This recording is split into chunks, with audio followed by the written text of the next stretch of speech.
नाही मी ते राजकारणावर नाही. आज शिवसेना पक्षाच्या वतीनं आम्ही सर्व आमदारांच्या सोबत माननीय नामदार महाराष्ट्राचे मुख्यमंत्री देवेंद्रजी फडणवीस यांची भेट घेतलेली आहे. आपण जाणता की मुंबईमध्ये अनेक झोपडपट्ट्या या केंद्र शासनाच्या जमिनीवर आहेत. मग ते रेल्वेतली असेल, बीपीडी असेल, ॲटॉमिक एनर्जी असेल, डिफेन्स असेल. मध्यंतरी वरुण दे सरदेसाई स्वतः दिल्लीमध्ये डिफेन्स मिनिस्टरना भेटायला आले, संरक्षण मंत्र्यांना. याच विषयावर आले होते आणि त्यांचं पुनर्वसन पण होत नाही आणि पुनर्विकास पण होत नाही. पुनर्वसनाचा प्रश्न जेव्हा येतो की अचानक बीपीडी एक नोटीस काढते आणि सांगते या झोपड्या आता पाडायच्यात आम्हाला.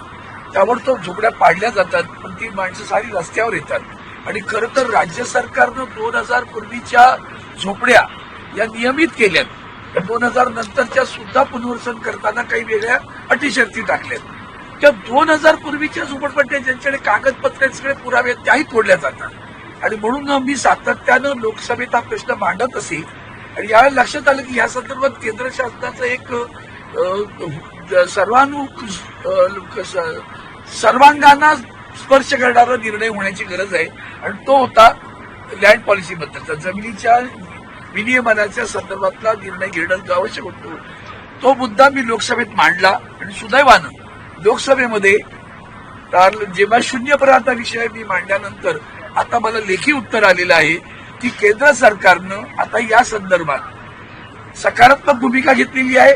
आणि त्यांनी या सगळ्या, मग ती सार्वजनिक उपक्रम का असेनात, केंद्र शासनाचे त्यांच्या जमिनीवर असतील, केंद्र शासनाचे थेट त्यांच्या खात्याच्या जमिनीवर असतील, अशा झोपडपट्ट्यांचं पुनर्वसन करण्यासाठी प्रधानमंत्री आवास योजना आणि राज्य सरकारची ज्या काही योजना असतील त्यांचा समन्वय साधून या सगळ्यांचं पुनर्वसन करण्याचा अधिकार केंद्र सरकारने या सगळ्या संस्थांना दिला होता.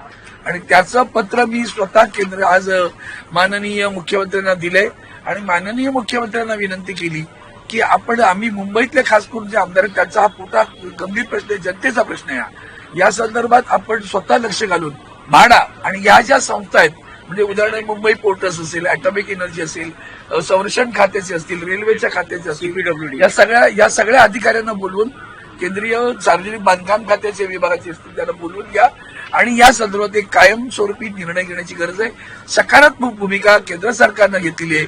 आता या जवळ्यांना सुरक्षित करा. दरम्यान आणखीन एक विनंती आहे की आता हे पत्र आल्यानंतर तरी निदान या सगळ्या संस्थांनी कारवाई करणं थांबवलं पाहिजे. कारण आता जर पुनर्वसनाचं काय पत्र झालेलं तुम्हाला आहे, तुम्ही त्या संदर्भात काय करता हे सांगणं आवश्यक आहे. पण मध्येच कोणाला तरी नोटीस येते आणि ह्या झोपड्या पाडा, त्या झोपड्या पाडा, ते न पाडता या सगळ्यांचं पुनर्वसन करावं. यातलं आणखीन एक वैशिष्ट्य आहे, म्हणजे 2000 पूर्वीवर आहेत कुणी असू द्या त्यांचं सगळ्यांचं पुनर्वसन करायचंय. कारण माननीय पंतप्रधानांनी प्रत्येकास पक्का घर 2022 पूर्वी देऊ असं म्हटलं आणि तरी सुद्धा ते प्रयत्नशील आहेत. त्या प्रयत्नात हे सगळे खोडा घालतात. त्याच्यामुळे आता हा निर्णय झाला आणि त्यांचं जे स्वप्न आहे की पक्का घर सगळ्यांना देण्याचं, ते साकार करण्यासाठी माननीय मुख्यमंत्र्यांनी पुढाकार घेऊन सर्व आमदारांना, मुंबईच्या खासदारांना बोलवून घ्या आणि या संदर्भातल्या संबंधित अधिकाऱ्यांना बोलून हा प्रश्न मार्गी लावावा अशी विनंती आज माननीय मुख्यमंत्र्यांना मी केली. त्यावेळेला सन्माननीय वरुण सचिन अहिर, आमचे आणखीन आमदार, बरेचसे आमदार होते, बाळानर, ते मुंबईचे आमदार आहेत, संजीव कोटणीस आहेत, आणखी संजय राऊत आहेत, सुनील राऊत आहेत, सगळ्यांना बोलून हे पत्र आम्ही आज दिलेलं आहे. ते आज त्यांना, मग महेश सावंत होते. डेटा वगैरे देण्यात आला, किती घर आहेत, किती इफेक्टेड लोक आहेत, त्यामुळे किती मास, किती हजारोनी आहेत झोपड्या. म्हणजे मुंबई पोर्टस गेटला ते 10,000च्या वर झोपड्या असतील तिथे जवळजवळ. आपण जाणता आमच्या परळला एमडी कॉलेजच्या समोर ॲटॉमिक एनर्जीवर आहे.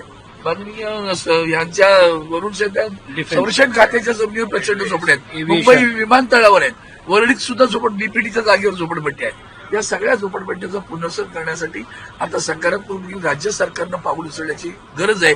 आणि ते प्रत्येक वेगवेगळं उचलण्यापेक्षा माननीय मुख्यमंत्र्यांनी याच्यात पुढाकार घेतला तर तो प्रश्न व्यवस्थित मार्गी लागेल असा विश्वास वाटतो.